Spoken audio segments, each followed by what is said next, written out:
Hey guys, tonight we begin not with a battle or a banquet, but with the very personal, very pungent world of medieval hygiene. We're stepping into a time when people feared bathing more than plague, when garlic could double as perfume, and when your neighbor might literally throw strange things out the window and call it normal. So before you get comfortable, take a moment to like the video and subscribe, but only if you genuinely enjoy what I do here. And let me know in the comments where you're tuning in from and what time it is for you.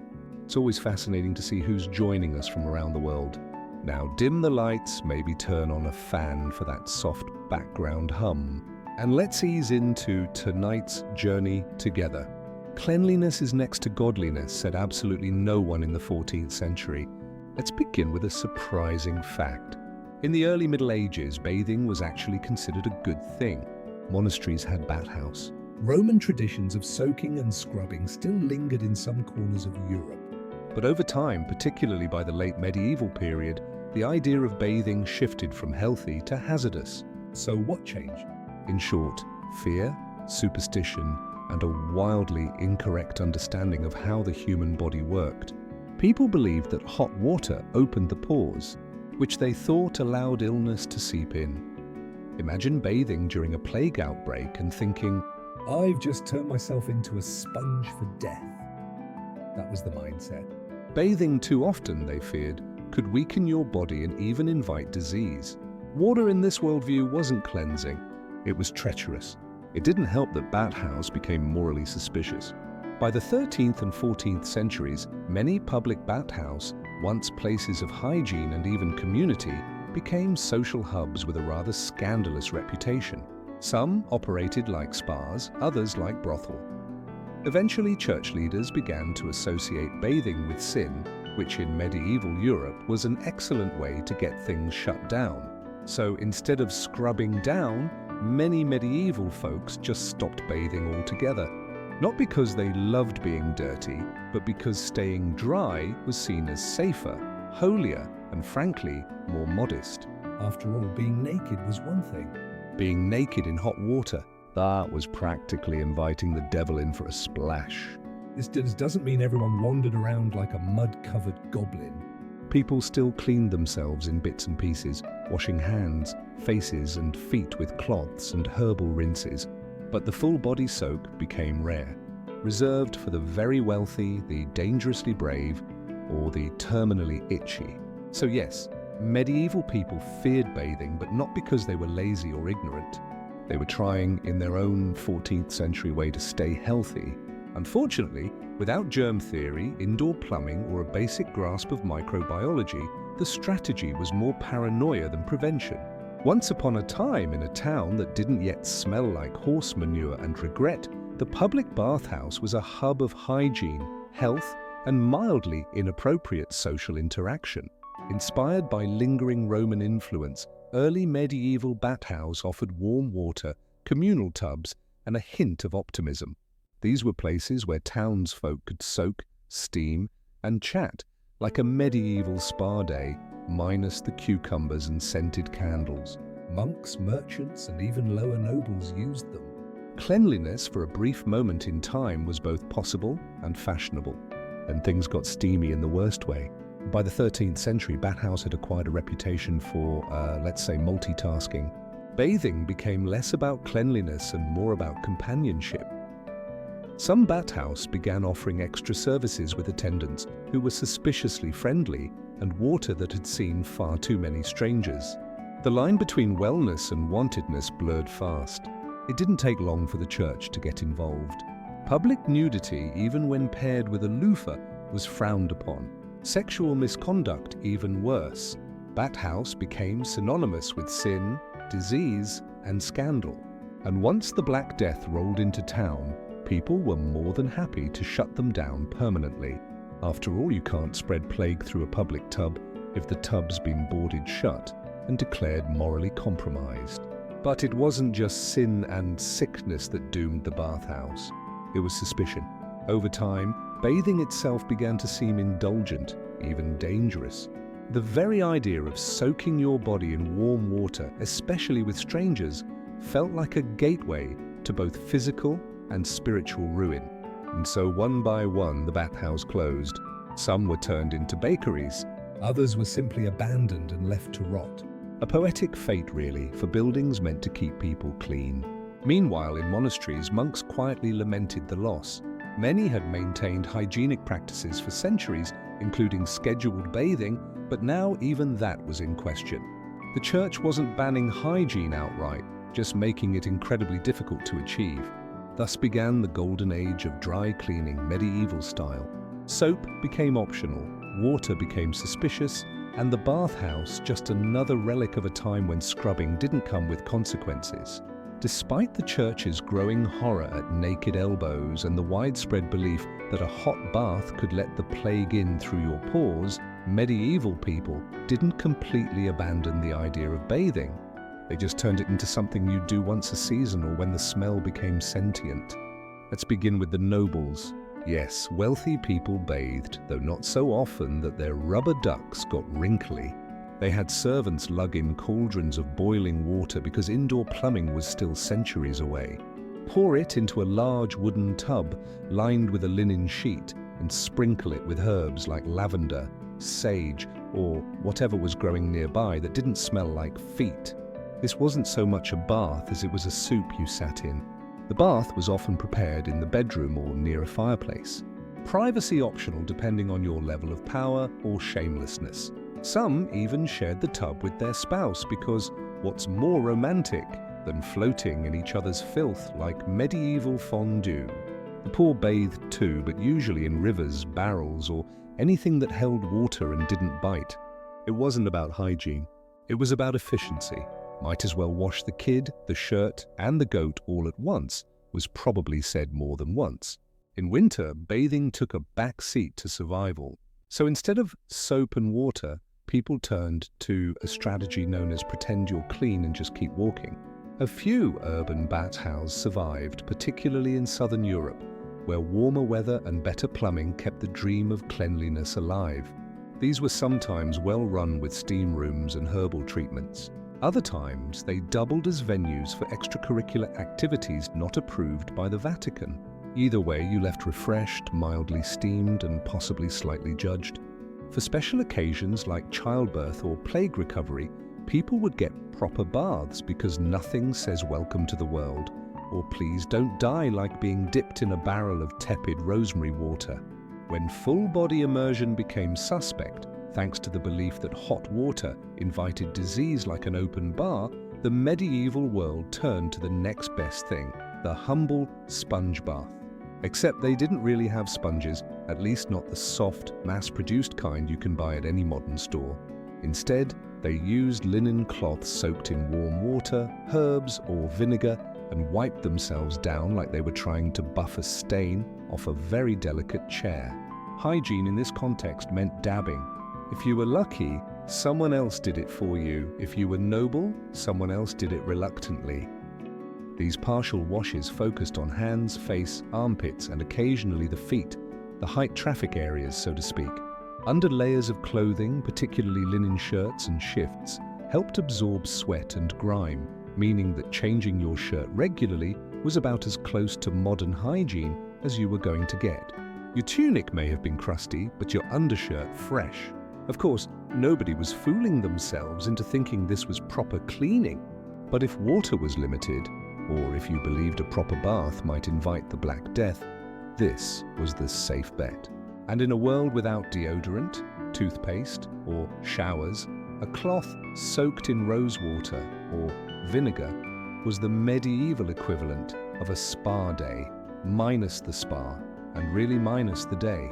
For wealthier folks, attendants might heat water, mix in herbs like rosemary or margam, and gently wash their master or mistress while pretending not to judge them. Peasants would boil water over a fire, then ladle it out into bowls and do the same, perhaps without the subtle judgment, but definitely with more draft. And if you were a monk, you probably had a better routine than most.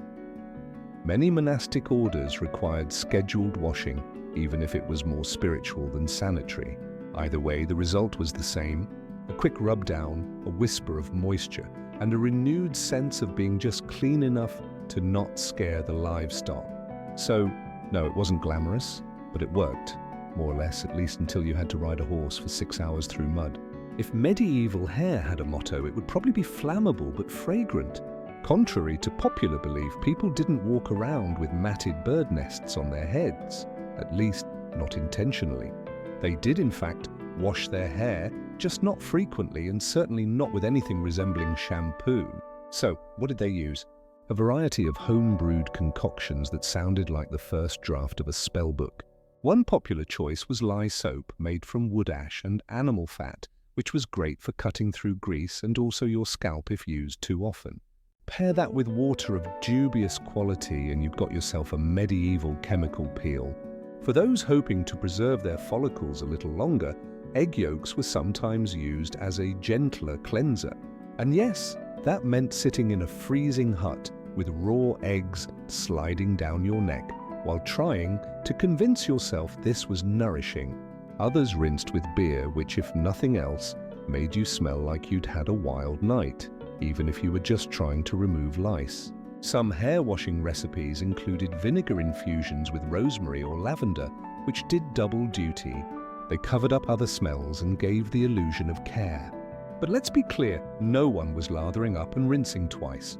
This was more of a targeted splash and squeeze operation. Water temperature also mattered. Hot water was believed to weaken the brain. Cold water could give you the plague. Lukewarm was the sweet spot, assuming you had fuel to heat it and didn't mind waiting 3 hours for a bucket of bath water that your sibling hadn't already used. Brushing, on the other hand, was routine. Combs made of bone, wood, or horn were common and often elaborately carved. A rare moment of elegance in an otherwise itchy reality, and people took pride in long, well-kept hair. Noble women in particular might spend hours getting their hair braided, coiled, and veiled, all while hoping a nearby fireplace didn't undo their hard work with one rogue spark. Dental care in medieval Europe was less sparkling smile and more. I still have most of my teeth. What's your excuse? Now, to their credit, medieval people didn't entirely ignore oral hygiene. They didn't exactly understand it either, but they made a solid effort using what they had, which was mostly cloth, charcoal, and blind hope. There were no toothbrushes. That innovation was still centuries away. Instead, people used linen rags to rub their teeth clean, ideally soaked in something abrasive like salt, crushed mint, or even burnt rosemary ash. The goal wasn't whitening, it was survival. If your breath didn't knock someone over, you were already winning. Some opted for chewing sticks, thin twigs from trees like hazel or elm, frayed at one end to create a brush-like effect. You chew until the fibers separated, then scrub your teeth.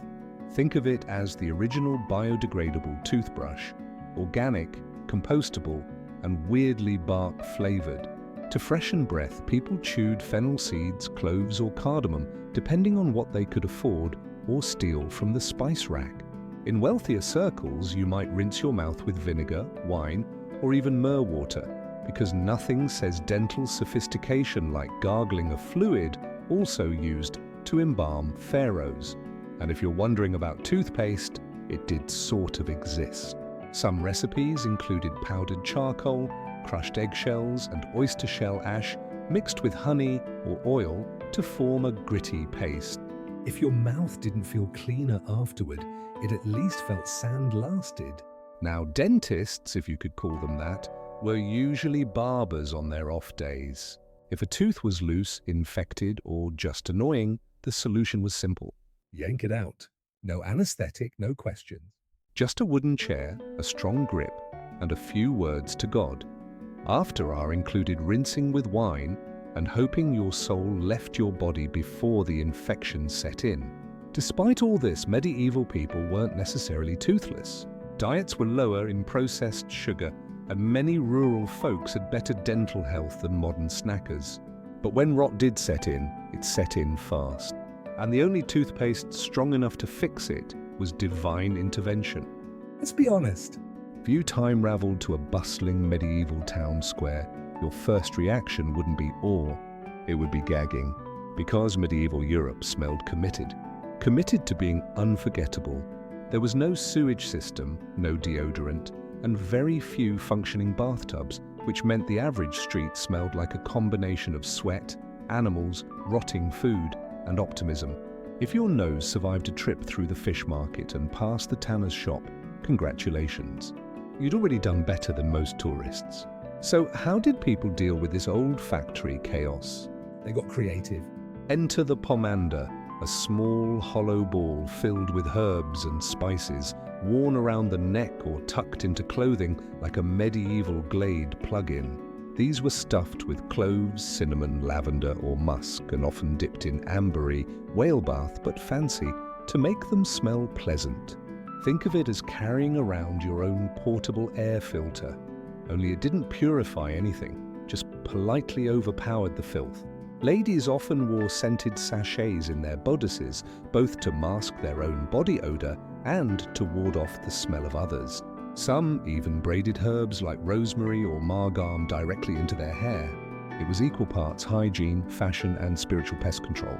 For those with coin, perfume was imported from the Middle East or Italy, made from rose oil or civet extracted from the rear end of a very surprised cat-like animal. Applying it involved dabbing, waving, and pretending you weren't just covering up the stench of boiled turnips and regret. And then there were the environmental smells, open sewers, livestock, candle smoke, and whatever the local butcher had just flung into the street. Cities were often enveloped in a fog of funk. But no one really complained because everyone was in the same nasal nightmare together. It was communal suffering with notes of garlic. The church encouraged spiritual cleanliness, but physical scent was left largely to chance. If you smelled decent, people assumed you were rich or saintly. If you didn't, you were just blending in. If you've ever forgotten to wear deodorant and spent the day nervously checking your armpits like a suspicious criminal, imagine doing that for your entire life, except no one had deodorant. And everyone smelled like they'd been jousting in wool for 3 days straight. Welcome to the Middle Ages, where body odor wasn't just a possibility, it was an identity. There were no roll-ons, no sprays, and certainly no clinical strength aluminum-based antiperspirants. People simply sweated and then made peace with it, sort of. To mask or manage the musk, people employed various tricks. One common method was alum powder, a naturally occurring mineral salt that has mild antibacterial and astringent properties. It didn't stop sweat, but it could cut down on the stench, assuming you remembered to apply it and didn't mind grinding rocks into your pits. Others used chalk, vinegar rinses, or crushed herbs. Sage, mint, and rosemary were popular. Not because they were effective, but because they smelled like something better than you. The logic was simple. If you can't stop the sweat, at least try to smell like a salad. In fact, perfumed handkerchiefs were all the rage among nobles, mostly so they could hold them under their noses while navigating crowded streets. No one wants to smell like medieval stew meat, but everyone did. The best you could do was smell like floral stew meat. Medieval medicine also played its part. Unfortunately, physicians believed sweating was a healthy way to purge bad humors, so blocking it was seen as suspicious, possibly even dangerous. You were expected to sweat, stink, and let the body cleanse itself. You weren't unclean. You were just medically fragrant. Then there was the fashion problem. Layers upon layers of wool, linen, and fur trapped heat and moisture like a mobile greenhouse. Combine that with open fires, feasting, and the occasional plague, and you had yourself a sensory experience worthy of a full-blown evacuation. But hey, you weren't alone. Everyone around you smelled, even the king, even the priests, even the woman selling you radishes who hasn't bathed since Epiphany. In short, deodorant wasn't real, but shared suffering absolutely was. In a world without showers, soaps that didn't maim, or deodorant that didn't involve herbs stuffed into your armpit, medieval people turned to an unlikely hero in their hygiene routine. Linen, not to eat off of, but to wear, preferably close to the body and changed before it grew legs.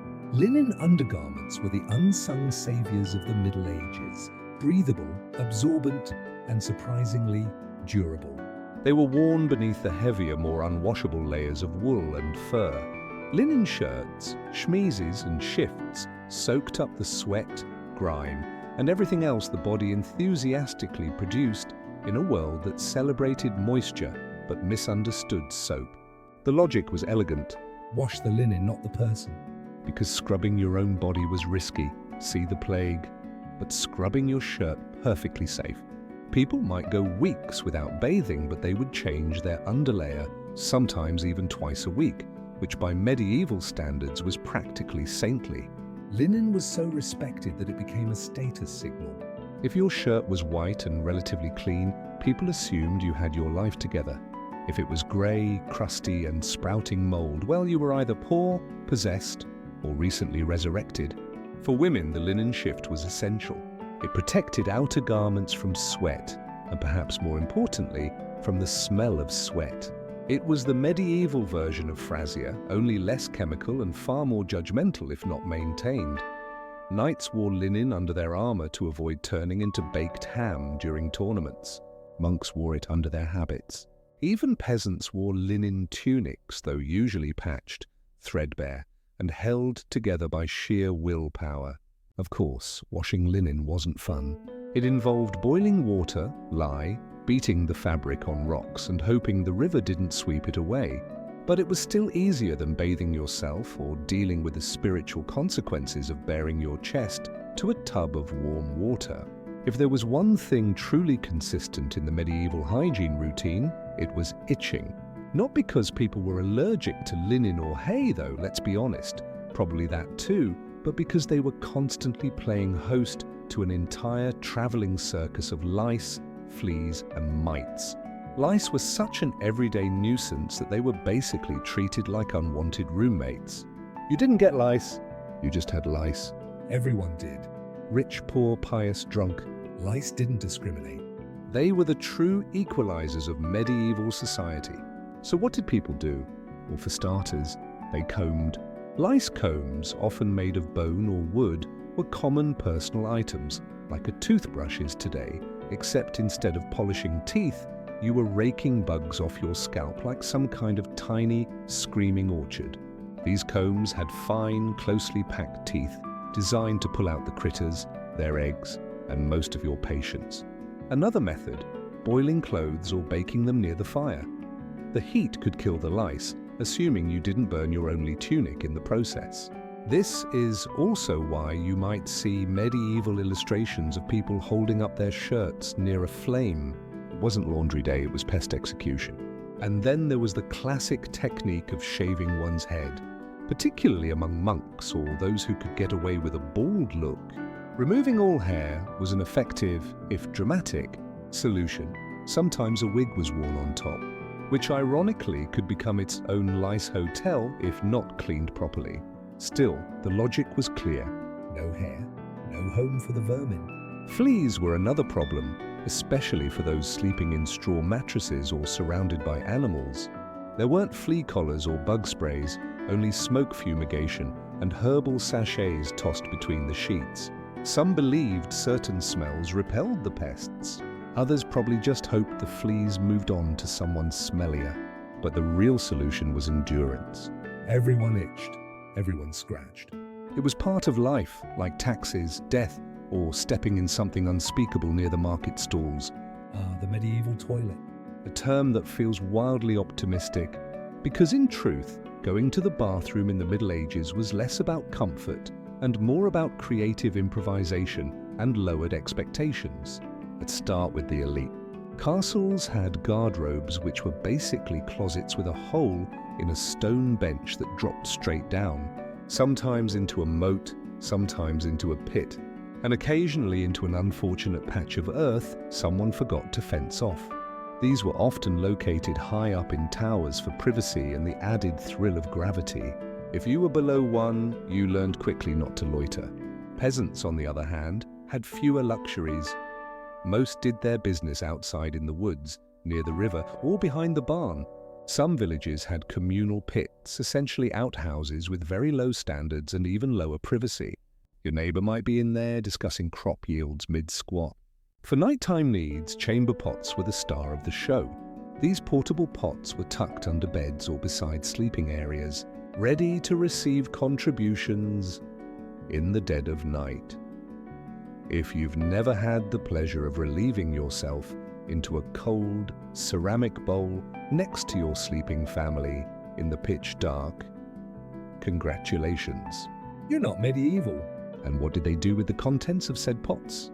They threw them out the window, literally with a hearty shout of, "Guard, lo! Watch out for the water." Residents would dump their waste into the street below, ideally not hitting any passers-by. But let's face it, accuracy wasn't guaranteed. Street sanitation was handled mostly by gravity and pigs. Cities sometimes had gutters or central ditches to carry waste away, though these often clogged, overflowed, or just sat there fermenting into a neighborhood feature. Toilet paper, not quite. People used rags, moss, straw, their hands, or for the very refined bits of wool or linen scraps. If that sounds unpleasant, imagine using snow in the winter because they did. Before everyone collectively decided that bathing was suspicious and probably a sin, public bathhouses were actually thriving in medieval Europe. These weren't just tubs and soap. They were the social hotspots of their day. Think of them as medieval spas with a few extra plot twists. Bathhouses offered a variety of services: hot baths, steam rooms, massage, food, music, and depending on the establishment, the occasional questionable companionship. At their best, they were communal wellness centers. At their worst, they were bare-kinned dens of gossip, gluttony, and light scandal, and sometimes all three before noon. They were called stews, not because you sat in one too long, although you might, but because of the steamy water. Mixed gender bathing wasn't unheard of, especially in places like Germany or Italy, where attitudes were a bit more relaxed. It wasn't always risque. Families could attend together. Monks sometimes bathed in pairs, but human nature being what it is, boundaries got murky, so did the water. Naturally, this made bathhouse a favorite target for the church. Clerics warned that bathing in mixed company led to sin, which, to be fair, it often did. Some bathhouses subtly became brothel with plumbing. The waters got hot, and not just from the fire beneath the tub. Then came the plagues and everything changed. When diseases like the Black Death struck, bathhouses were blamed. Doctors believed open pores invited disease. And since warm baths open pores, well, the math added up in a we don't know about germs sort of way. Bathhouse shut down, reputations tanked, and suddenly the public bath was out permanently. Some regions held on to the tradition a bit longer. Southern Europe, the Middle East, and certain port cities kept their stews boiling for decades more.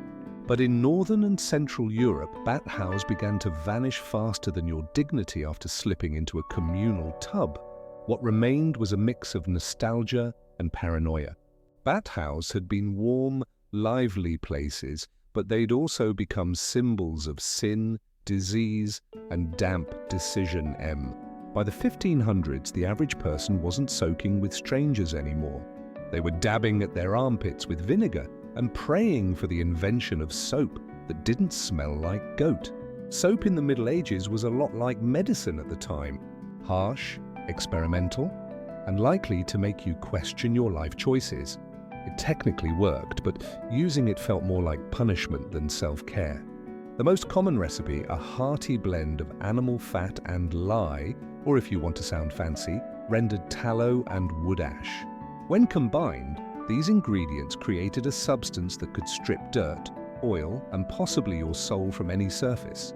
Early soap didn't come in pleasant pastel bars with ocean breeze scents. It came in coarse, waxy lumps that looked like something you'd avoid stepping in. To make it, you needed patience and a strong stomach. Boil down sheep or pig fat, stir in alkaline ash water, and wait while it hardened into blocks. If you added herbs like lavender, rosemary, or mint, you could convince yourself it was artisanal. But mostly, it just smelled like damp campfire and disappointment. Soap was mainly used for laundry and heavy-duty scrubbing, not so much for the body, at least not casually. Skin was considered delicate, and lye soap could turn a bath into a mild chemical burn. Still, people used it when necessary, especially before special events like weddings, court appearances or plague outbreaks. More refined soaps came from the Islamic world and southern Europe, particularly Castile soap from Spain, made with olive oil instead of animal fat and far gentler on the skin. These soaps were coveted luxury goods traded across the Mediterranean and reserved for people who didn't already smell like goat on a daily basis. But for most folks, soap was a utility, not a pleasure. You used it to wash your linens, your dishes, maybe your hands, and only if they were really offensive. It wasn't part of a daily hygiene ritual. It was a monthly event like taxes or a full moon. Some people went their whole lives with minimal soap exposure and considered themselves just fine, especially when surrounded by others doing exactly the same. Communal odor has a way of setting the bar low. In medieval Europe, doing the laundry wasn't just a chore. It was a full-body workout, a community event, and a flirtation with frostbite. Forget laundromats or washing machines. If you wanted clean clothes, you had to be willing to boil, beat, and beg the weather to cooperate. Most laundry was done in rivers, which sounds picturesque until you remember that these rivers also served as sewers, livestock baths, and the occasional body disposal site. But hey, running water is running water. First, you soaked your linens in lye or urine. Yes, actual human urine collected in pots and stored until it reached peak potency, known as chamber lye. It was valued for its ammonia content, which helped lift stains and whiten fabric. The smell less helpful. But in a time when perfume was optional and hygiene was interpretive, it did the trick. After soaking, clothes were dragged to the river, scrubbed against wooden boards or large flat stones, and then pounded with paddles, a method known as fulling. It was less gentle wash and more clothes interrogation. This process could take hours and often involved the collective effort of washerwomen who were both feared and admired for their arm strength. Then came the rinsing and the wringing and the drying, which if it rained meant waiting another day and hoping your shirt didn't develop new sentience.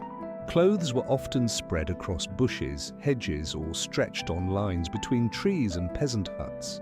Medieval villages had the charming aesthetic of a never-ending yard sale. Of course, not everyone did their own laundry. Wealthy households had servants, monasteries had lay brothers, and some towns even had professional washers. But for most people, it was DIY or nothing. Interestingly, clean clothes were more important than clean bodies. You might not have bathed in a month, but if your linen shift was bright and fresh-smelling, relatively speaking, you were considered presentable. In some cases, laundry was your hygiene. After 14 chapters of scratching, scrubbing, sniffing, and surviving, the question must finally be asked. Did medieval hygiene actually work, or was everyone just one unwashed tunic away from spontaneous combustion? The short answer, it worked well enough. Not by modern standards, of course. If you were to time travel back to 1347, your nostrils would probably file for divorce. But in their own context, medieval folks weren't completely oblivious to cleanliness. They simply operated on a different scale of what counted as clean. They had systems, even if those systems involved vinegar foot soaks and chamber pots hurled out windows. They had tools, lice combs, linen layers, vinegar, herbs, ash-based soap. They had rituals too, whether it was sponge bathing before Sunday Mass or boiling one's underwear on a full moon. Hygiene existed. It was just deeply interwoven with fear, faith, and the weather. In many ways, medieval people were doing the best they could with what they had, while also constantly trying not to anger God, the local baron, or their own armpits. The idea of regular full-body bathing was risky, time-consuming, and thanks to church doctrine and plague fears, seen as medically unwise. So they got inventive. And surprisingly, some practices aged well. Linen undergarments were hygienically smart. Herb-infused water and vinegar rinses. Pretty solid antibacterial logic. Even communal bathhouse were effective until they turned into hot tubs of gossip and syphilis. But yes, people smelled, they scratched, they shared baths, lice, and deeply misinformed medical advice. Yet many lived to see old age, or at least a second harvest despite the hygiene horrors. So while their standards were, let's say, fluid, they weren't without effort. Hygiene was more of a social signal than a science. Clean clothes equaled virtue. Shiny hair, or at least less itchy hair, meant discipline, and avoiding full body rot was just good manners. In the end, medieval hygiene worked in the same way that balancing a wagon wheel with twine works. Barely, but impressively, considering the tools. Imagine walking through a city over 4,000, the ancient jewel of the Indus Valley civilization. If you were expecting dusty huts and random alleyways, think again. This place was so well planned it could make a modern city planner weep with envy. Constructed around 2500 BCE, Mohenjo-daro wasn't thrown together like a festival campsite. It was meticulously organized. The city was laid out in a grid pattern. Yes, actual blocks and right angles. Streets ran north to south and east to west, intersecting cleanly and forming a neat network of roads. It was as if the architects used a ruler and said, "Let's keep this geometric." But the real magic wasn't just on the surface. Underneath those dusty roads was a system that even 21st century cities often fail to maintain: drainage. Mohenjo-daro had an underground sewer system. Almost every house, no matter how small, had access to water and drainage. Wastewater flowed from homes into covered drains running alongside the streets. You could almost hear the ancient residents saying, "Yes, actually, sanitation matters." The city wasn't just a giant bathroom with bricks, though. It was zoned with intention. There was a citadel on a raised mound, probably home to administrative or religious elites, and a lower city where the general population lived. Public buildings like the famed Great Bath suggest that this wasn't just about survival. There was ritual, maybe even recreation soaked into the clay bricks. Markets likely thrived along the main streets and houses varied in size, indicating social stratification. But even the modest homes had private wells and toilets. Let that sink in. People with fewer means still had indoor plumbing 4 millennia ago. Meanwhile, many 19th century Europeans were still throwing waste out of windows. And then mystery. The city was eventually abandoned. No sign of conquest, no dramatic fire. Just silence. Perhaps climate shifts, perhaps trade disruption. But whatever the cause, the legacy of Mohenjo-daro endures. A city built with intent, intelligence, and a disturbing awareness that clean water and zoning laws actually matter. And they didn't even have an urban planning department. Go figure. If Mohenjo-daro was the tidy accountant of ancient cities, Babylon was the theatrical celebrity. Flashy, vast, and drenched in myth, Babylon wasn't just a city. It was a symbol. It rose and fell many times over the centuries, but in its prime around the 6th century BCE under Nebuchadnezzar II, Babylon was the glittering heart of Mesopotamia. Now, don't let the poetry fool you. This place was as carefully planned as it was majestic. Babylon was a walled city with massive gates. The most famous being the Ishtar Gate, adorned with dazzling blue tiles and sacred lions that looked like they belonged in a dream sequence. And no, it wasn't just decorative. That gate was part of a carefully orchestrated urban layout. At the center of Babylon's design was a sacred axis, a processional way that ran straight through the city. This wasn't just a road, it was a parade route for gods, literally. Religious festivals like the Akitu New Year festival would process along this street, linking the great Etani ziggurat, which may or may not have inspired the story of the Tower of Babel, to the mighty temple dedicated to the god Marduk. Urban planning here was part piety, part propaganda. You didn't just live in Babylon. You walked its holy narrative every day. Babylon's streets curved with the river and obeyed the land's contours, but they were also zoned smartly. There were residential quarters, temple complexes, gardens, markets, and administrative centers. The Euphrates River sliced through the city, providing not only water, but also a navigable artery for trade, commerce, and let's be honest, showing off. Drainage systems were present, though not quite as refined as in the Indus Valley. Still, homes had bathrooms with clay pipes and canals to move wastewater away. Babylonian engineers were clearly not amateurs. Even bricks bore inscriptions of the king's name, because if you're going to build sewers, you might as well brand them. Babylon was a city designed to impress both mortals and gods. Every street, every gate, every temple was a statement. Look upon my works, ye mighty, and marvel at the zoning permits. And people did. Even Alexander the Great reportedly planned to make Babylon his capital, because once you've walked down a street made for a god, Athens probably felt a bit underwhelming. Roughly 1,000 years before the Aztecs marveled at its ruins and named it Teotihuacan, the place where gods were born, this ancient Mexican city was already flexing its urban design skills. At its peak around 500 CE, Teotihuacan was one of the largest cities in the world, with a population north of 100,000.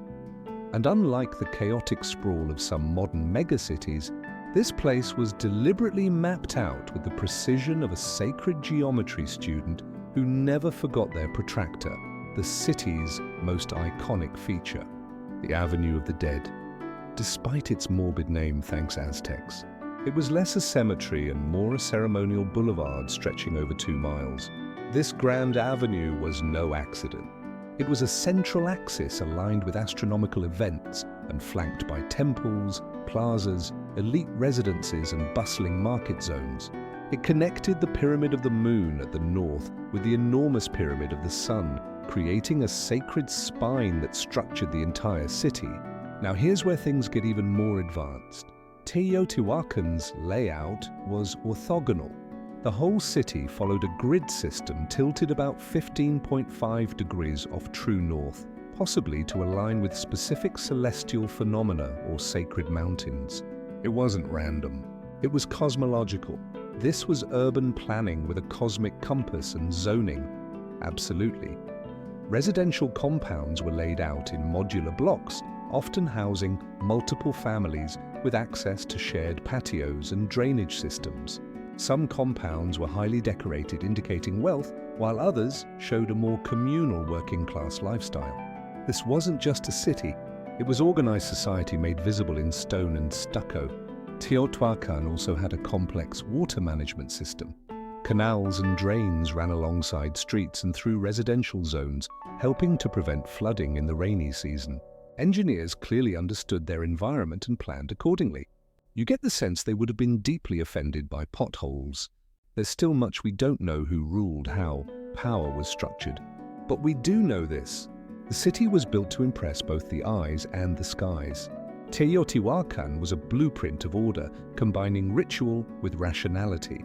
And when the Aztecs stumbled upon its towering ruins centuries later, they didn't just admire it, they assumed gods must have built it. Honestly, after seeing the symmetry, who could blame them? When we talk about ancient urban planning, it's tempting to imagine a single mastermind, the ancient version of a city architect with a scroll and a vision. But in the Indus Valley civilization, it seems the planning came not from a ruler's decree, but from a cultural consensus so strong that multiple cities across the region, from Harappa to Lothal, share shockingly similar features. These weren't sister cities, they were practically architectural clones. And that says something profound. Take Harappa, located in what is now modern-day Pakistan. Like Mohenjo-daro, it too was laid out in a grid-like pattern with uniform brick sizes, clear zoning for industrial, residential, and administrative use, and you guessed it, advanced drainage systems. Each home was connected to street drains via private chutes or underground terracotta pipes.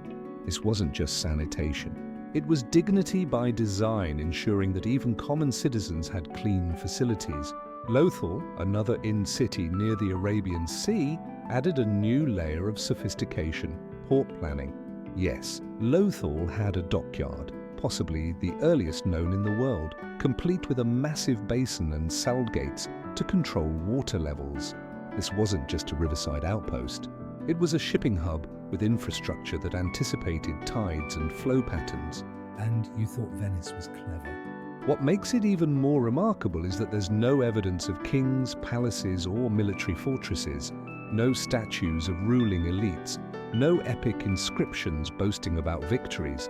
Instead, the cities seem to have been run by efficient bureaucracies or councils focused on hygiene, trade, and ritual. Their power came from engineering, not empire. Artifacts like standardized weights and measures suggest a deeply regulated economy with designated market areas and craft zones. You could almost imagine ancient planning committees arguing over warehouse placement and sewer width, because these decisions were made and they stuck across hundreds of miles, and they weren't just building for the elite. The uniformity in home construction, access to water, and public amenities like baths and wells point to an urban ideal that was collective, not hierarchical. The real architects of the inner cities weren't just building towns. They were shaping a society where order was embedded in every brick and where planning wasn't a privilege. It was a principle. When we think of zoning today, we picture bureaucrats arguing over parking permits and whether someone's Airbnb violates residential codes. But zoning dividing a city into designated areas for living, working, worshipping, and dumping your garbage isn't modern. It's ancient and surprisingly widespread.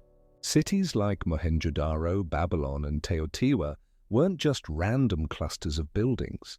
They were carefully orchestrated spaces, each with a logic behind the layout. Let's start with Mohenjo-daro again. There, the raised citadel housed public baths, granaries, and possibly administrative buildings. Below it lay the residential quarters with broad avenues separating them. Workshops and kilns were kept at the edges, probably because nobody wanted their home filled with smoke and clanging pottery wheels. It's zoning by common sense. But the impressive part is that this model repeated across cities. Now jump over to Babylon. Babylonian zoning was driven not just by utility but also by ritual and propaganda. Temples and palaces dominated the city's heart, linked by ceremonial roots. Administrative buildings and elite homes clustered nearby, while commoners and markets were pushed outward. But everyone, rich or poor, lived under the same city layout philosophy, organized, purposeful, and impressively sophisticated. Then there's Teotihuacan. Here, zoning reached almost surgical precision. The city's layout followed a strict grid, but each sector had a clear identity. There were residential compounds, craft production zones, market areas, and temple complexes, all coordinated like parts of a body.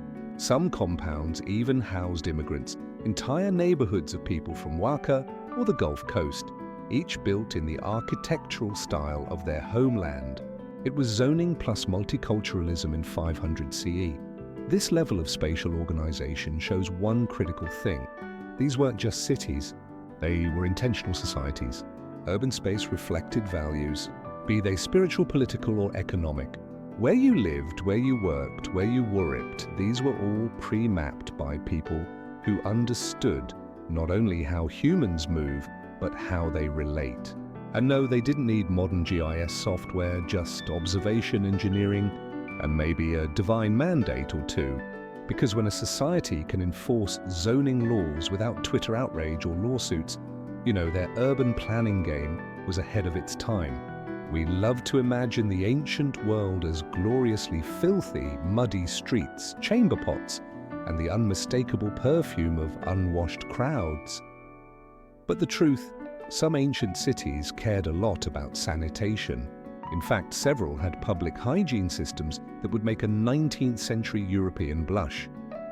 Let's return to Mohenjo-daro, our sanitation superstar. Nearly every house, regardless of size, had its own private bathing area, complete with a sloped floor to drain water. Wastewater was channeled into covered street drains. Yes, covered drains lined with bricks and equipped with access holes for cleaning. The drains ran along nearly every street, carrying waste away from the city. It was basically an early version of municipal plumbing.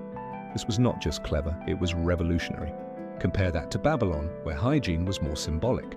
The city had canals and some drainage channels, and clay pipes carried water into palaces and temples. But for the average citizen, sanitation involved cesspits, open ditches, and divine forgiveness. Still, bathrooms were common, and wealthier homes had indoor plumbing using clay piping. Some records even describe a rudimentary flushing system, likely involving buckets and good timing. Now let's zoom into Teotihuacan.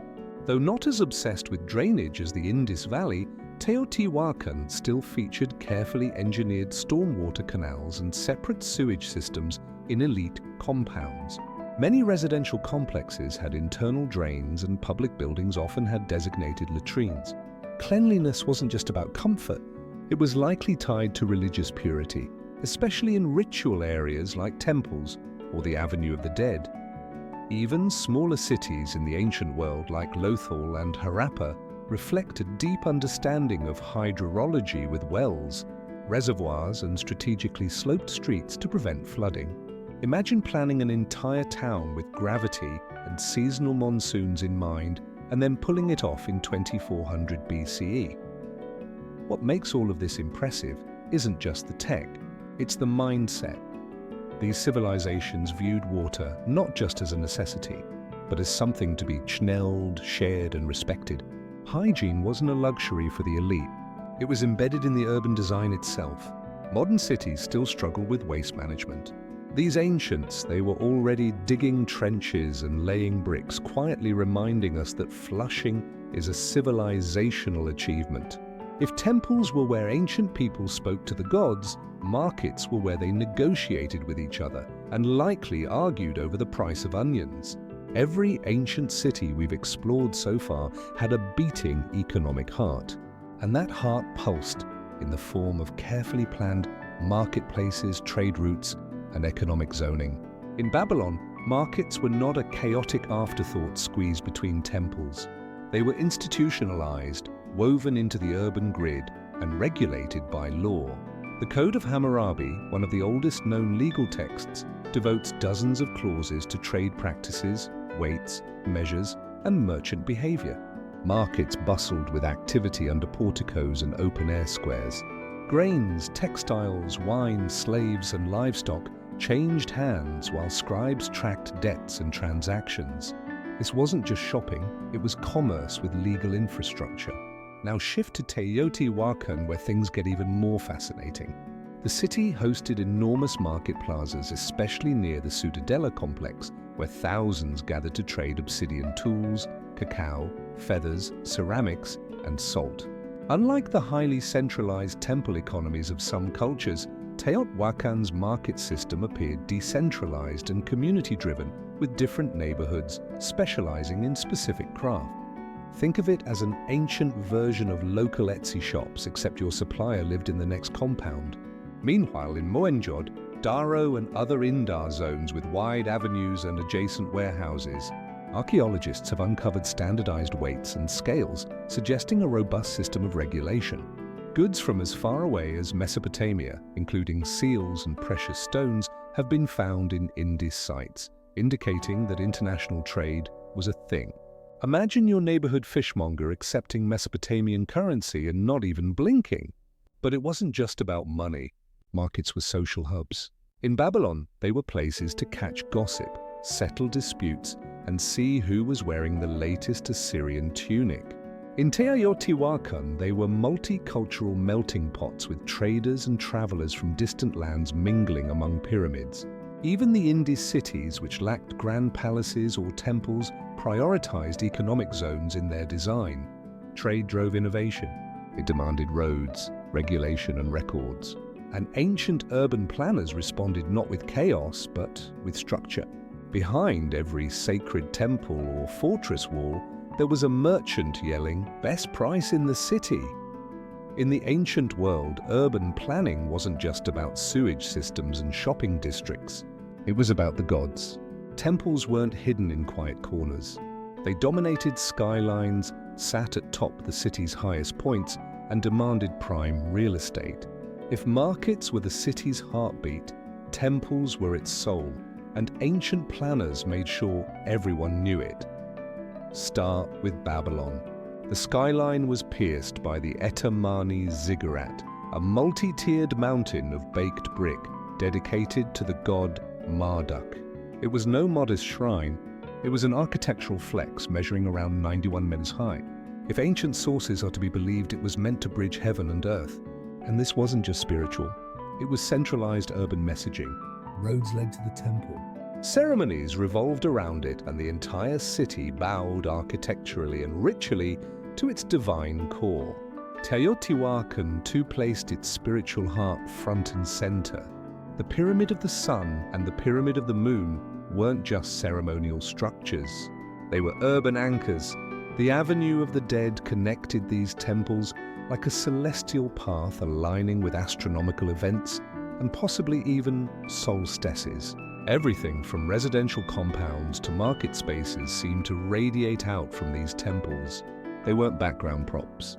They were cosmic coordinates guiding both foot traffic and philosophy.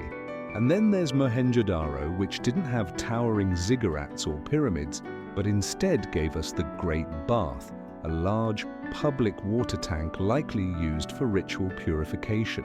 This wasn't just a swimming hole.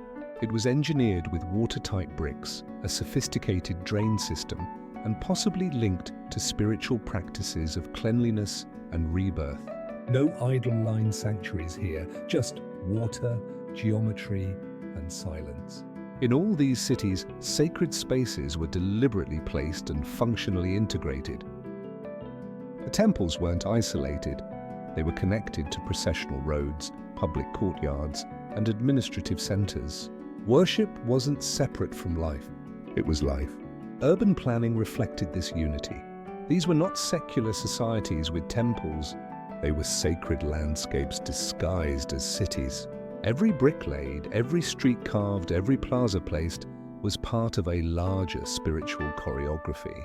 Because, in the ancient world, to build a city was to make an offering, and the gods always got the best seat in the house.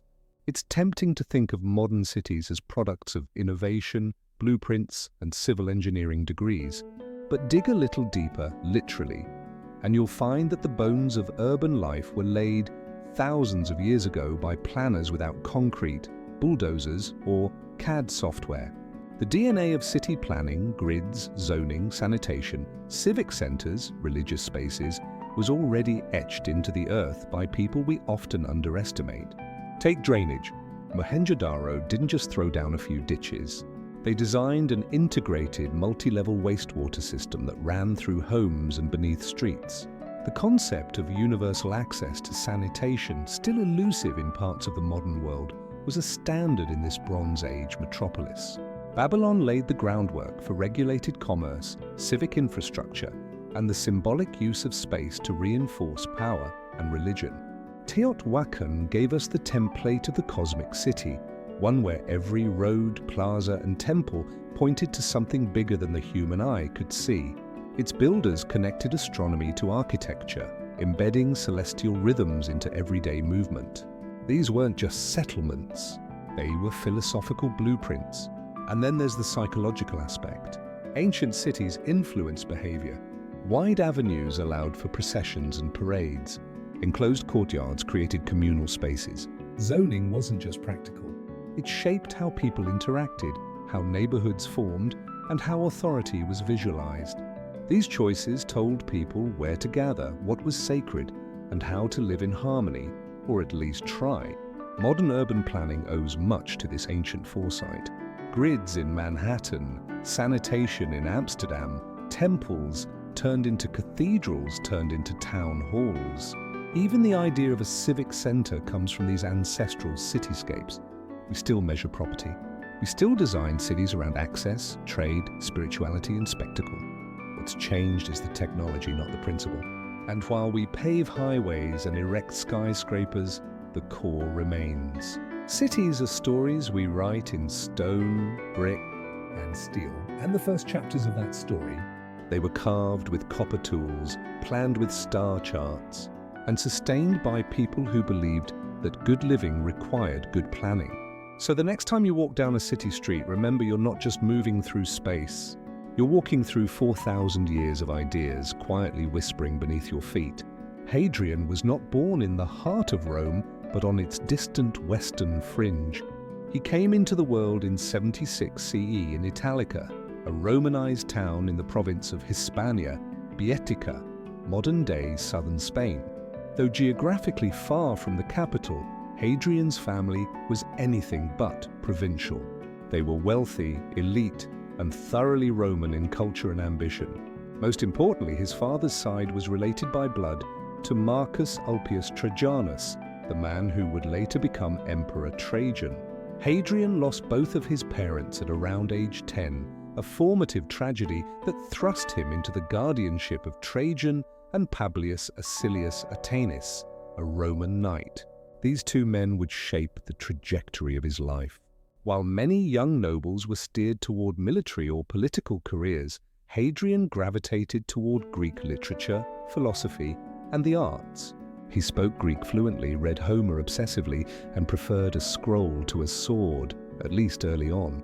Rome, of course, didn't run on poetry, so Hadrian, as all ambitious Roman aristocrats did, had to earn his place through service.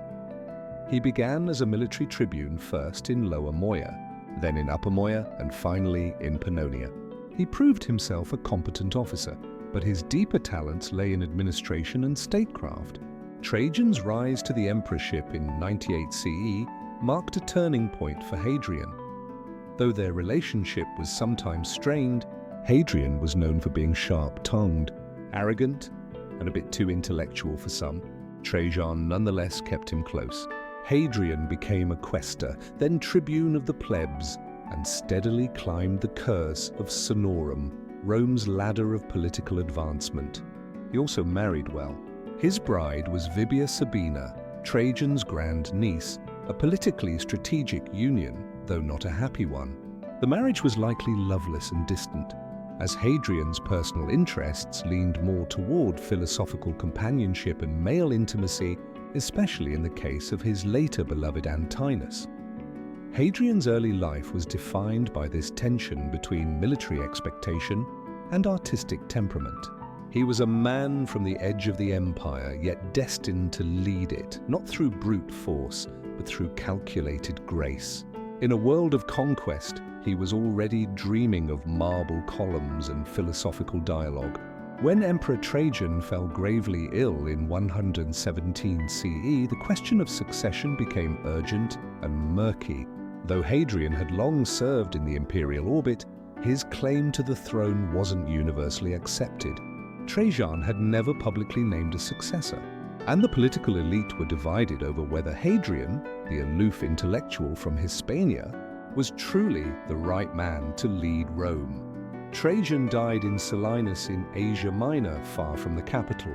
Conveniently or suspiciously, within days a letter arrived in Rome stating that Trajan had adopted Hadrian as his son on his deathbed, witnessed by Trajan's wife, Plutina, and the ever-loyal Ationis.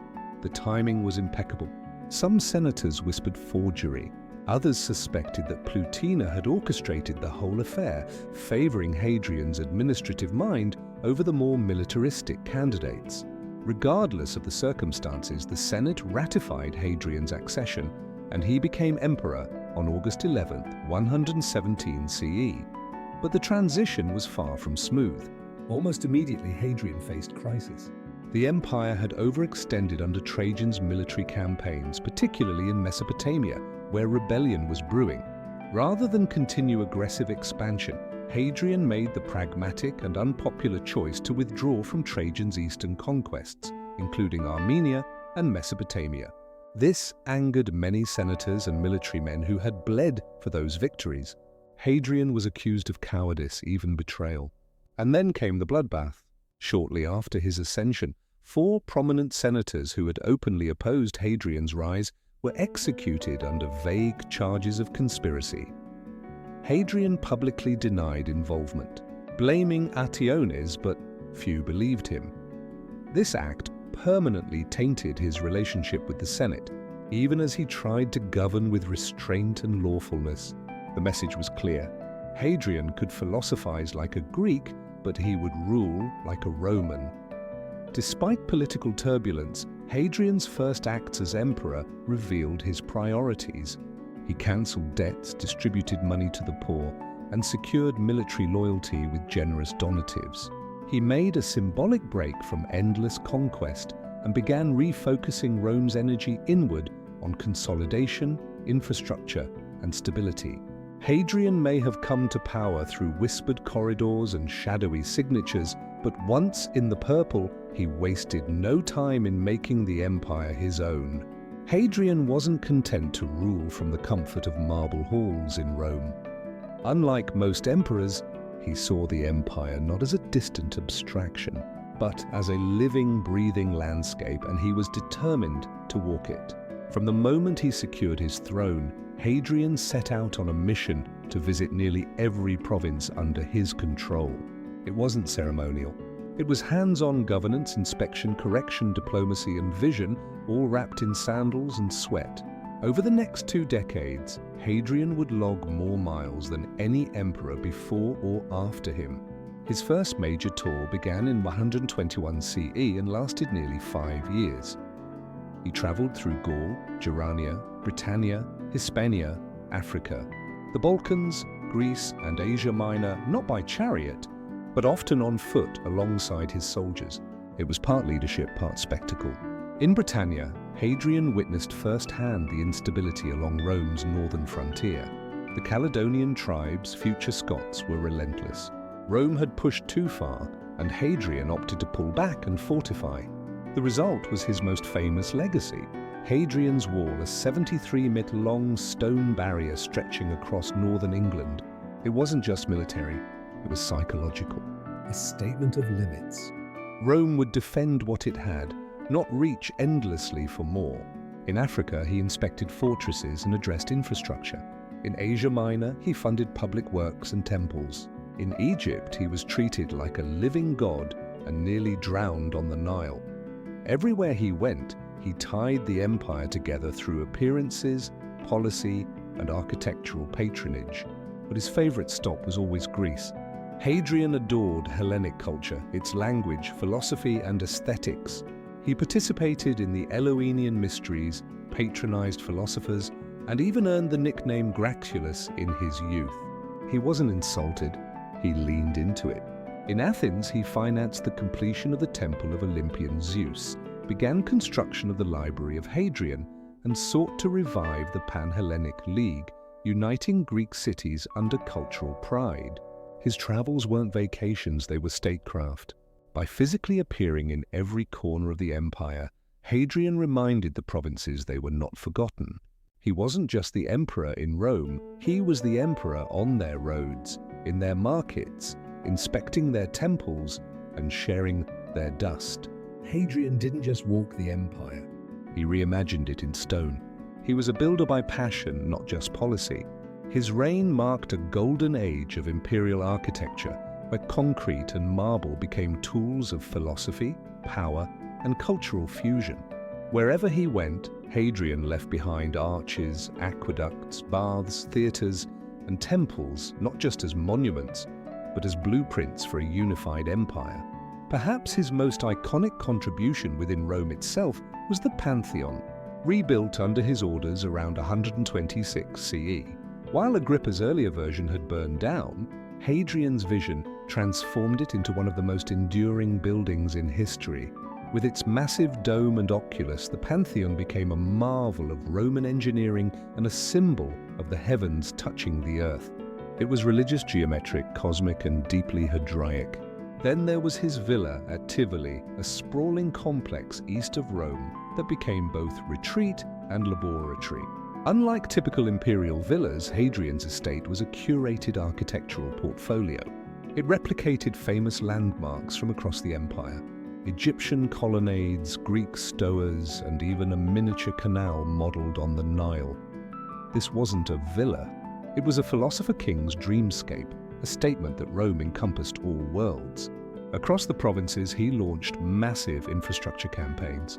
In Athens, he completed the Temple of Olympian Zeus, a project abandoned for centuries. In North Africa, he funded roads, aqueducts, and granaries. In Asia Minor and the Levant, he rebuilt cities ravaged by earthquakes. In Jerusalem, he controversially refounded the city as Aelia Capitolina, sparking outrage among the Jewish population, an act that would have consequences later. Hadrian's architectural style was as eclectic as his travels. He loved arches, symmetry, and domes, but he also incorporated Greek aesthetics, Egyptian motifs, and local materials. He didn't force Roman identity on the provinces. He wove their traditions into imperial fabric. Architecture for Hadrian wasn't just about utility or beauty. It was a philosophy in stone, a silent way of saying Rome is not just a place, It is an idea, and this is what it looks like. Through bricks and mortar, Hadrian didn't just preserve the empire, he defined its soul. Among the many people who walked beside Hadrian during his travels, None would leave a deeper emotional imprint than Antinous. a beautiful young man from Bithynia in Asia Minor. Their relationship, tender, controversial, and ultimately tragic, would shape the emperor's personal mythology and produce one of the most unusual cults in Roman history. Antinous first appears in Hadrian's life around 124 CE, likely as a teenage companion. Described in ancient sources as stunningly handsome, quiet, and obedient, Antonius became Hadrian's favorite, accompanying him on journeys throughout the empire, especially in Greece and Egypt. Their relationship, while never officially defined, was widely understood to be romantic. In a society where emperors often wielded absolute power over courtly relationships, Hadrian's bond with Antinous stood out for its intensity and visibility. But in 130 CE, tragedy struck. While sailing along the Nile, Antinous drowned under mysterious circumstances. The details are vague. Some say it was an accident, others whisper of ritual sacrifice, and still others suggest suicide. Whatever the truth, Hadrian was devastated. He openly mourned his companion in ways no Roman emperor ever had before. His grief was public, passionate, and enduring. What followed was one of the most extraordinary acts of imperial memorial in history. Hadrian deified Antinous. He founded a city near the site of his death, Antoninopolis, and established cults in his honor throughout the empire. Statues of the young man were commissioned by the hundreds. His image, always idealized and serene, became a new icon of beauty and divine youth. Temples, coins, festivals, and even oracles were devoted to Antinous. In many ways, he became a kind of pagan saint, a god of grief, rebirth, and male beauty. No imperial lover had ever been honored like this. And for Hadrian, it wasn't political theater. It was personal mythology written in stone and marble across continents. The cult of Antinous persisted long after Hadrian's death. His statues outlived empires. His name echoed in the writings of poets and travelers. Through Antinous, Hadrian didn't just immortalize love, he challenged the empire's understanding of what could be divine. Hadrian's reign, though often marked by art, philosophy, and travel, was not without fire, and none burned hotter than the Bar Kokhba revolt, the most violent Jewish uprising against Roman rule. It would test the emperor's patience, reveal his ruthless streak, and leave deep scars on the province of Judea. The seeds of rebellion were sown when Hadrian, in an effort to unify the empire under Roman civic religion, attempted to refound Jerusalem as a Roman colony, Aelia Capitolina, named after his own family name and dedicated to Jupiter. To make matters worse, he reportedly planned to build a temple to Jupiter on the ruins of the Second Temple, Judaism's holiest site. Whether this was cultural insensitivity or political provocation, it was seen by the Jewish population as sacrilege. In 132 CE, rebellion erupted under the leadership of Simon Bar Kokhba, a charismatic and militant figure hailed by some as the Messiah. His forces quickly overwhelmed Roman garrisons and retook Jerusalem, establishing a short-lived Jewish state. For 2 years, Bar Kokhba ruled as a de facto prince, minting coins and enforcing Jewish law. Hadrian, initially caught off guard, responded with cold, strategic fury. He summoned his best generals, including Julius Caesar, recalled from Britain, and amassed an overwhelming force. What followed was brutal counterinsurgency warfare. Roman troops crushed village after village, deploying scorched earth tactics, siege warfare, and mass executions.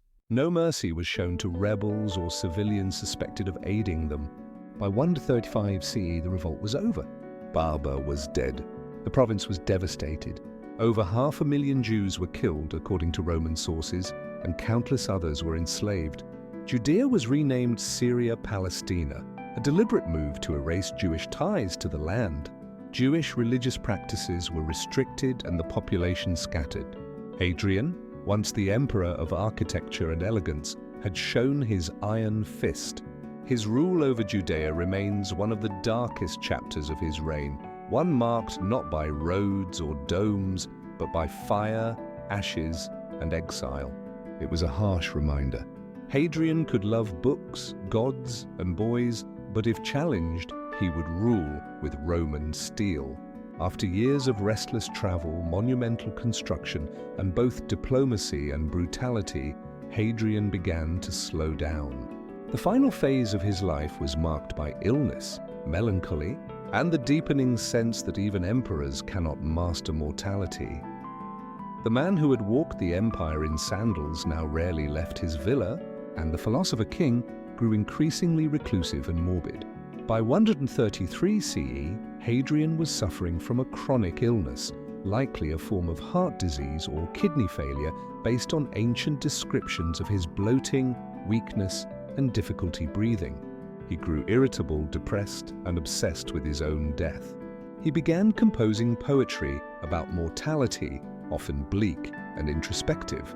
One of his most famous verses is a whispered farewell to his soul, a nimula, vagula, blandula, a reflection on the fragility of life and the limits of power. But as his body failed, he still had one final imperial duty, naming a successor. Hadrian had no biological children, and his political instincts were clouded by personal affection. In 136 CE, he adopted Lucius Ceionius Commodus, known as Lucius Aelius Caesar, a relatively obscure senator with a reputation for charm but poor health. Many were puzzled. The man was stylish, possibly soft, and clearly not built to rule. Their doubts were justified. Just months after his adoption, Aelius died suddenly, probably from tuberculosis. Hadrian was devastated and once again scrambling to find a suitable heir. With time running out, he turned to a more traditional choice, Titus Aurelius Antoninus, a respected moderate senator. In 138 CE, Hadrian adopted Antoninus, but with a twist. He demanded that Antoninus in turn adopt Marcus Annus Varus, the young man who would later become Marcus Aurelius, the philosopher emperor.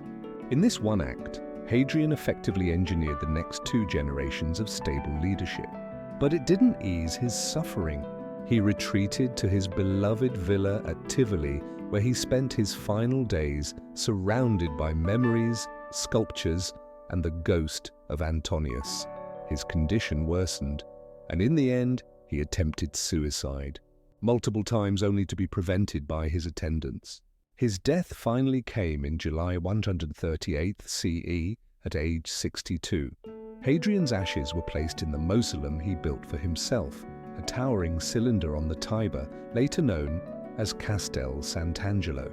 When Hadrian died in 138 CE, he left behind no empire expanded, but one far more secure, cohesive, and intellectually vibrant than he had found it. His reign was not defined by conquest like Trajan, but by consolidation, and that, in hindsight, was a revolutionary act. In an age obsessed with outward glory, Hadrian had the clarity and audacity to look inward. The most visible reminders of his rule still stand. Hadrian's wall stretching across northern Britain became a symbol of imperial strength, not through aggression, but through boundaries. It said this is Rome and that is not. It wasn't just military, it was philosophical. The empire had limits, and knowing them was wise in the capital. His reconstruction of the Pantheon changed architectural history. Its vast, Damascene-forced concrete dome in the world. It was a temple not just to the gods, but to the possibility of Roman engineering and imagination. It is the physical embodiment of Hadrian's intellect, precise, timeless, and open to the sky. His villa at Tivoli with its libraries, water gardens, and recreated temples became the model for Renaissance palaces centuries later. It was Hadrian's dream of the world, an empire reduced to art and landscape. But Hadrian's legacy wasn't only made of stone, it was also etched in policy and precedent. He reformed Roman law, reorganized the military without constant warfare, and professionalized provincial administration. He visited his provinces not to dazzle them, but to understand them, leaving behind a new model of imperial responsibility. Culturally, his love of Greek philosophy, poetry, and sculpture helped spark a revival of Hellenic traditions across the Roman world. The man once mocked, as Gracchus had, in effect, re-Hellenized the empire not by force, but by taste. And politically, Hadrian's choice of Antoninus Pius and the adoption of Marcus Aurelius ensured an unprecedented period of peace and prosperity, later called the Pax Antonina. His foresight birthed the so-called Five Good Emperors, a run of stability unmatched in Roman history. Yet he remained a paradox. A builder who destroyed in Judea, a lover of peace with a hidden iron fist, a student of beauty who governed with realism. Hadrian's Rome wasn't just marble and might. It was mind, memory, and measure. Hadrian didn't just rule Rome, he reimagined what it meant to be emperor. His reign stands at the crossroads of military command and philosophical inquiry, of tradition and reinvention. In many ways, Hadrian marked a turning point. The moment the Roman emperor stopped being merely a warlord chief and became a curator of civilization. Unlike his predecessors, Hadrian projected power through presence rather than expansion. By walking the roads, visiting garrisons, inspecting aqueducts, and debating with philosophers, he transformed emperorship into a performance of omnipresent responsibility. The toga and the scroll became as essential as the sword. This shift influenced how future emperors would see their role. His immediate successors, Antoninus Pius and Marcus Aurelius, embraced this vision. They ruled not as conquerors but as stewards of Roman order, focused on justice, infrastructure, and cultural refinement. Marcus Aurelius, with his meditations, might never have emerged had Hadrian not elevated philosophy into imperial legitimacy. Hadrian also embodied the paradoxes of power. He was both adored and feared, elegant yet cruel when provoked. His reign was calm by comparison, but beneath it lay authoritarian reflexes. The executions of senators, the crushing of the Bar Coca revolt, the exile of dissenters, these revealed a man who preached moderation but wielded authority with surgical ruthlessness when challenged. Privately, Hadrian was introspective and melancholic. His poetry, especially late in life, reveals a man aware of his mortality and contradictions. His love for Antinous, idealized, deified, and mourned, offered an emotional counterweight to his public image. That grief made him human, and it echoes centuries later as a rare moment of imperial vulnerability. Even in death, Hadrian crafted a legacy of enduring presence. His Muralium, now Rome's Castel Sant'Angelo, stands as a fortress against forgetting. His buildings still define skylines. His laws inform generations. His travels stitched together a multicultural empire into something that, at least, briefly felt united. Hadrian's greatness lies not in what he conquered, but in what he conserved, built, and imagined. He was a paradox with a laurel crown. Architect and autocrat, poet and emperor, human and enigma. In the end, Hadrian didn't just leave behind monuments. He left behind a model of emperorship itself, one that still haunts the ruins of Rome and the minds of those who walk them. In 1803, President Thomas Jefferson doubled the size of the United States with the stroke of a pen. The Louisiana Purchase and $15 million deal with France added over 800,000 square miles of mostly uncharted wilderness to the young republic. It was a geopolitical coup, but also a massive seatographic question mark. What exactly had America just bought? Mountains, deserts, water routes, monsters? Jefferson had no clue, but he was determined to find out. Enter Meriwether Lewis, Jefferson's personal secretary, and a man with an insatiable appetite for adventure and scientific notebooks. Jefferson handpicked him to lead an expedition to explore the new territory, map its geography, document its flora and fauna, and most importantly, determine if a water route to the Pacific, the mythical Northwest Passage, actually existed. But Lewis wasn't going alone. He chose his old friend and military comrade William Clark as co-leader. While Lewis had a mind for science and diplomacy, Clark brought military discipline, pseudographic skill, and an easy rapport with men, a balance Jefferson believed essential. They would be equal leaders despite the fact that only Lewis held a formal commission. Their unity would become one of the expedition's greatest strengths. Preparations began immediately. Jefferson provided detailed instructions: observe the landscape, establish trade with native tribes, study plant and animal life, and assert American presence in lands already occupied by dozens of indigenous nations.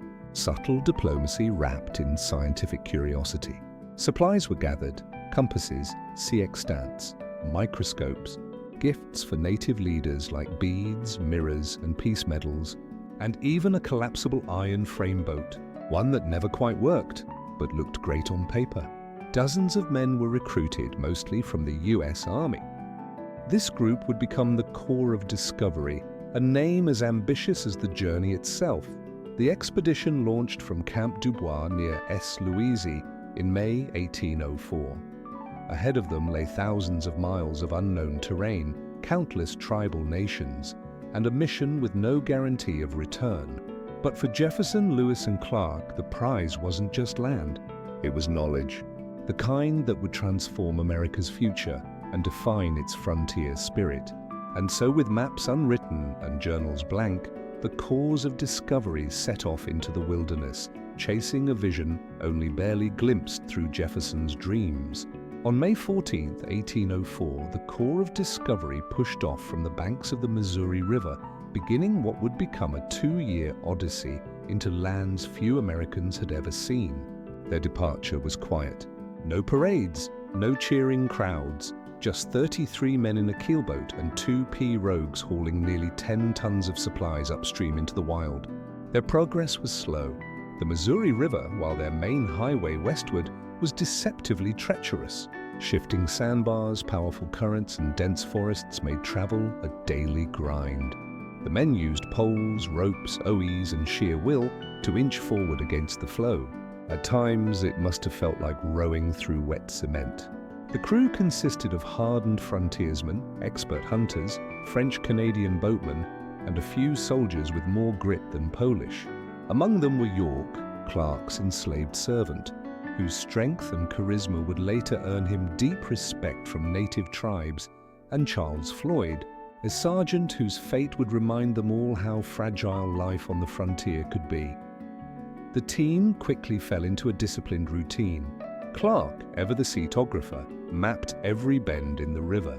Lewis, the naturalist, catalogued flora, fauna, and geological features, collecting samples and describing everything from catfish to mosquitoes with obsessive detail.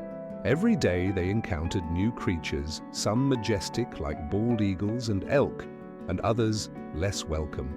Gnats, ticks, and biting flies became daily torches. By late summer, they reached what is now Iowa and South Dakota, where the landscape transformed into sweeping prairies and endless sky. It was here they had their first significant diplomatic meetings with native tribes, including the Otto in Missouri and later the Tetons Sioux. These encounters were tense. Lewis and Clark carried peace medals and flags, symbols of American goodwill, but also power. The message was clear. A new nation had arrived, and it intended to be known. Still, mistrust simmered beneath smiles. The expedition was often outnumbered and outgunned. Diplomacy wasn't optional. It was survival. Missteps could spell disaster. Yet, through brute strength, cooperation, and careful tact, the Corps continued upriver. They hadn't even reached winter yet, but the tone was set. This journey would demand endurance, humility, and nerve. And the Missouri. She was just getting warmed up. By the time autumn 1804 crept across the Great Plains, the Missouri River had begun to slow under the weight of the coming freeze. The Corps of Discovery had traveled over 1,000 kilometers from St. Louis, and they knew they wouldn't make it to the Rocky Mountains before snow sealed the way west. It was time to pause, regroup, and survive. They chose a spot near present-day Washburn, North Dakota, just downstream from a cluster of Mandan and Hidata villages. These native communities had long established permanent earth lodge settlements along the river, agriculturally rich, socially sophisticated, and strategically placed. The Mandan were already seasoned diplomats, having hosted French, British, and Spanish traders. The Americans were just the latest strangers with strange hats. Here, Lewis and Clark ordered the men to build a winter fort, Fort Mandan, named in honor of their hosts. It rose from the frozen prairie like a wooden statement of intent. They were here to stay, at least until spring. Constructed of cottonwood logs, the fort featured high walls, blockhouses, and cramped rooms for over 30 men. It was more drafty than comfortable, but it kept the howling winds at bay, and those winds were merciless. Temperatures often plunged below 0 Fa. Frostbite was a daily threat. Yet life inside Fort Mandan was far from idle. Lewis and Clark were obsessively recording data. Everything from temperature readings to tribal languages to the exact number of corn kernels in a local cob. Crucially, it was at Fort Mandan that they met Tous Charbonneau, a French-Canadian trapper, and his young Shoshone wife, Sacagawea. Though Charbonneau was hired as a translator, it was Sacagawea, pregnant at the time, who would become an indispensable guide in the months ahead. Her knowledge of Western geography and ability to communicate with native tribes would prove more valuable than any musket or map.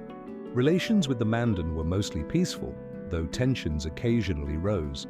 Cultural misunderstandings, resource scarcity, and sheer proximity made friction inevitable. Still, the Corps knew that without native cooperation, their mission could end right there in the snow.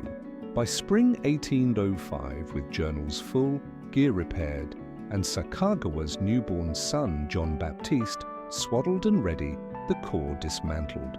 Fort Mandan. The next phase of the journey into the unknown beyond the plains and toward the Rockies was about to begin. In April 1805, the Corps of Discovery left behind the relative safety of Fort Mandan and re-entered the unpredictable wild. They now traveled lighter with a smaller party and more urgency. The winter's lull was over. Ahead lay mountains, uncharted rivers, and the question that haunted Jefferson's plan. Was there a water route to the Pacific? Spring brought beauty, but also blood-sucking torment. The Missouri River teemed with mosquitoes, which harassed the men relentlessly. Sleep was interrupted by swarms. Bison, deer, and bear became more plentiful, yes, but so did blistering sunburn, swollen insect bites, and maddening humidity. Lewis noted it all in his journal, his tone somewhere between scientific curiosity and mild suffering. It was during this stretch that the expedition experienced its first near-disaster.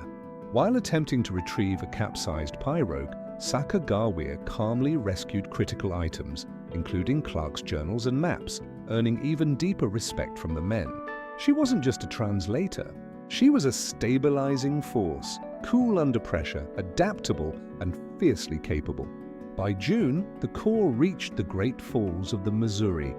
Not one, but a series of 5 waterfalls stretching across 18 miles.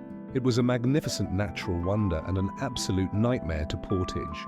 The men spent nearly a month hauling boats and supplies overland, around steep cliffs and jagged terrain using homemade carts and brute strength. Some called it the expedition's most physically grueling challenge. Still, spirits lifted when Lewis spotted the snow-capped Rockies in the distance. That moment, though inspiring, also brought dread. The team had assumed the Rockies would be like the gentle Appalachians. They were not. These were monstrous peaks that would soon dash all hopes of a continuous river route to the Pacific. But hope came in the form of Sacagawa's people, the Shoshone. When the Corps finally made contact, an astonishing reunion unfolded. The chief turned out to be Sacagawa's brother. That moment, equal parts luck, and legend shifted everything. The Shoshone agreed to provide horses, supplies, and guides crucial for the expedition to cross the Bitterroot Mountains, where no boat could go. The Missouri had taken them as far as it could. Now the real climb began. Crossing the Rocky Mountains was never going to be easy, but even the most pessimistic predictions couldn't prepare the Corps of Discovery for the brutal reality of the Bitterroot Range. With the Missouri River behind them and the Pacific still far ahead, the expedition now had to abandon their boats and march on horseback, hauling what they could over narrow, icy trails. Armed with Shoshone horses and guides, the Corps began their trek across the Bitterroot Mountains in early September 1805. The terrain was merciless. Jagged ridges, steep ravines, and thick forest made every step a battle. The trails were often nothing more than game paths winding through fog, snow, and wind-blasted passes. But the worst enemy, hunger. Game was nearly non-existent. The men resorted to eating candles, soup made from bear fat, and even horse meat. Journals from this period become haunted by food, reduced to grim catalogues of what was edible and what was simply desperation. Men collapsed from exhaustion, their moccasins disintegrated. Frostbite crept into fingers and toes. One of the most harrowing sections was Lolo Pass, where the party trudged through snowdrifts while gnawing on boiled roots and shredded hides. Clark wrote that they were entirely out of provisions and subsisting on horse meat. It was quite simply the lowest physical point of the entire journey, and yet somehow they didn't give up. When they emerged from the mountains near present-day Idaho, the Corps stumbled into the lands of the Nez tribe. The Nez could have easily wiped them out, but instead they nursed the starving men back to health, offered fish and karma's root, and even helped them construct canoes to continue their journey west by river. It was another miraculous turn of fate, another reminder that indigenous hospitality, not just American grit, made this expedition possible. While resting with the Nez Perce, Lewis and Clark reflected on what lay ahead. They were battered, frostbitten, and malnourished, but now within reach of the Columbia River basin, and that meant one thing: the Pacific was near, but the worst wasn't over. The rivers were wild, the weather unpredictable, and winter was close behind. With the Rocky Mountains behind them and winter closing in, the Corps of Discovery began building dugout canoes from towering ponderosa pines, thanks to Nesper's assistance. Their next target, the Columbia River, the mighty waterway that would carry them west toward the Pacific Ocean, the end of their long, painful march.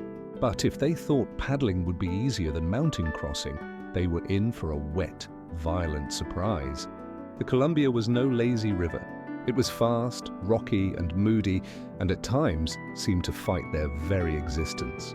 The canoes were heavy and often unstable, especially with the full weight of gear, journals, specimens, and human exhaustion. Treacherous rapids threatened to flip boats and drown precious cargo. More than once, men nearly died. Only quick reflexes and sheer luck kept the expedition from losing everything. Along the way, they encountered several Chinookan and Sahaptin-speaking tribes whose societies were rich in trade, especially in salmon, a staple food that swam in impossible abundance. The Corps marveled at the fishing methods, carved plank houses, and detailed canoes. These tribes were savvy, experienced, and wary of newcomers. Diplomacy remained delicate. Some tribes welcomed the strangers, others viewed them as unwanted intruders inching closer to their world. The farther west they traveled, the more the environment transformed.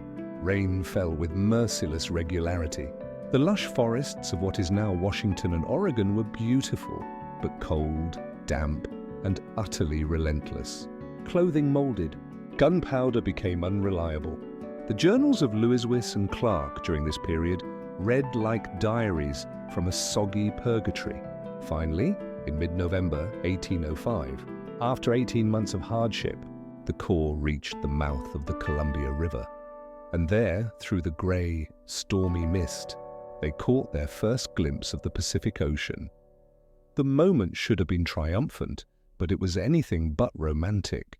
Their camp, hastily constructed near present-day Atoria, Oregon, was a muddy mess of wind and despair.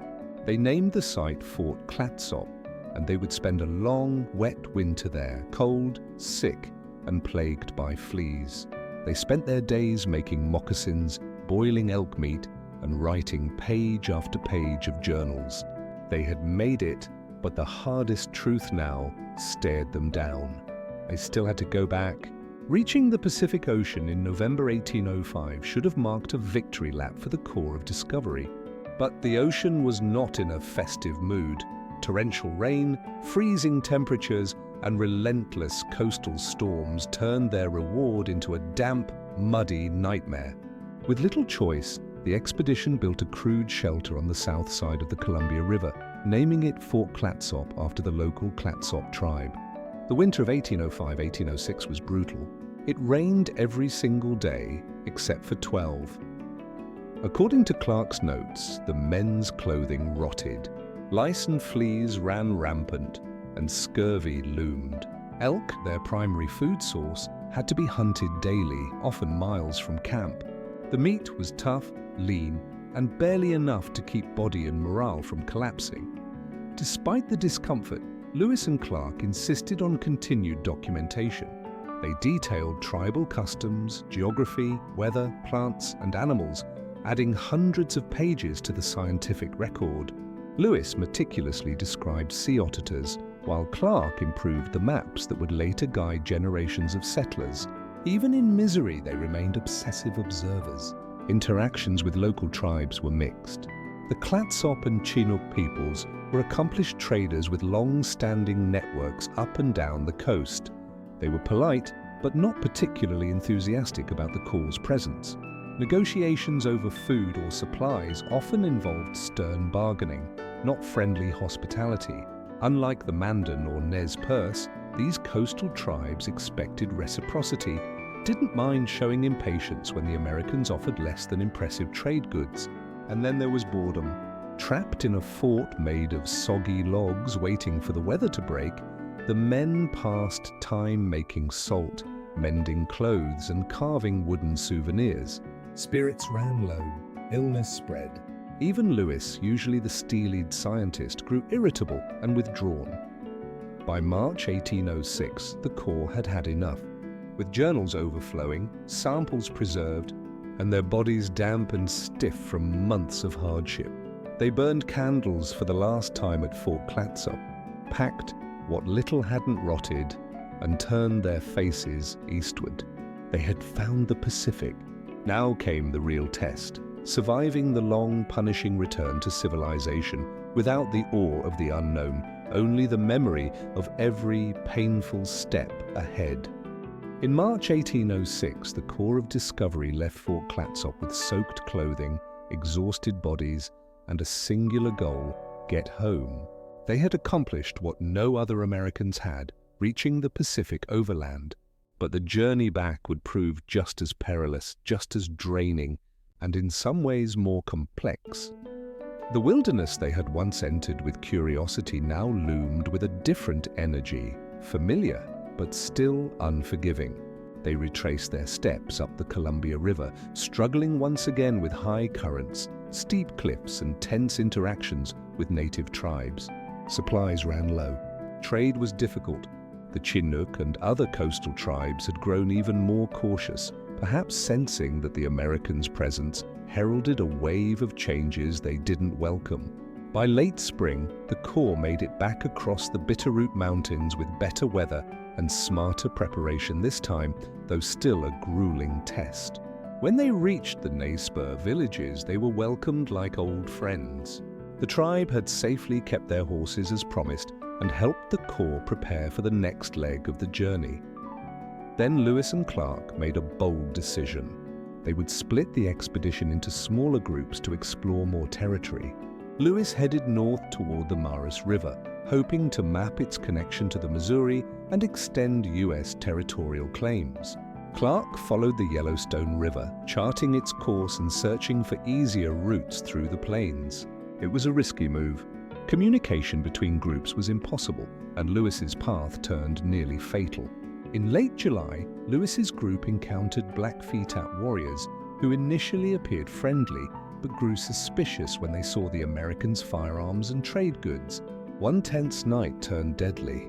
A skirmish broke out, and 2 Blackfeet men were killed, the only violent deaths caused by the expedition. Lewis's party fled under cover of darkness, shaken and wounded. Clark's group had a slightly less dramatic return, though not without its share of injuries and bison stampedes. They built canoes, reunited with Sacagawea and her family, and navigated the Yellowstone with relative success. By August 1806, the two groups reunited near the Missouri River. The expedition was whole again, but the mood was somber. The thrill of discovery had passed. Now came the final grinding paddle home. Tired, scarred, but alive. By late August 1806, the Missouri River once again pulled the core of discovery downstream, this time carrying them toward home, not mystery. Their bodies were thinner, their uniforms in tatters, and their journals swollen with mud-stained pages, but they had survived. On September 23, 1806, the expedition finally returned to St. Louis, greeted not with fanfare, but with stunned awe. Many had presumed them dead. In just over 2 years, Lewis and Clark had traveled over 8,000 miles, crossed mountains, navigated roaring rivers, made contact with the more than 50 native tribes, and recorded hundreds of new plant and animal species. They had mapped vast portions of the continent with astonishing accuracy and established a firm American presence in lands long claimed by indigenous nations, Britain and Spain. The expedition was hailed as a triumph. Newspapers celebrated their survival and discoveries. President Jefferson, who had watched anxiously for news, was elated. Yet despite their heroic status, Lewis and Clark's fates diverged sharply after their return. Meriwether Lewis was appointed governor of the Louisiana Territory, but struggled with depression, alcoholism, and debt. Just 3 years after the expedition in 1809, he died under mysterious circumstances, either by suicide or murder, at a remote inn along the Natchez Trace. His loss cast a shadow over the mission he had once led with such precision and purpose. William Clark, on the other hand, thrived. He became governor of the Missouri Territory, superintendent of Indian affairs, and remained an influential voice in Western expansion for decades. He named his firstborn son, Meriwether Lewis Clark, a tribute to his fallen friend and partner. And what of Sacagawea and York? Sacagawea returned west with her husband and child. Her exact fate is debated, but her symbolic role in American memory only grew. York, Clark's enslaved servant, had become a legend among the native tribes. But despite his contributions, Clark refused to free him for many years, a painful irony that history would not forget. The expedition's legacy is both heroic and complicated. It opened the West to further exploration, trade, and settlement, but also laid the groundwork for the displacement of native peoples whose lands had been mapped without consent. The story of Lewis and Clark is not just one of survival or discovery. It is a story of ambition, resilience, cultural collision, and the high cost of manifest destiny. It reminds us that to explore is human, but to understand what's been changed in the process. That's the real journey.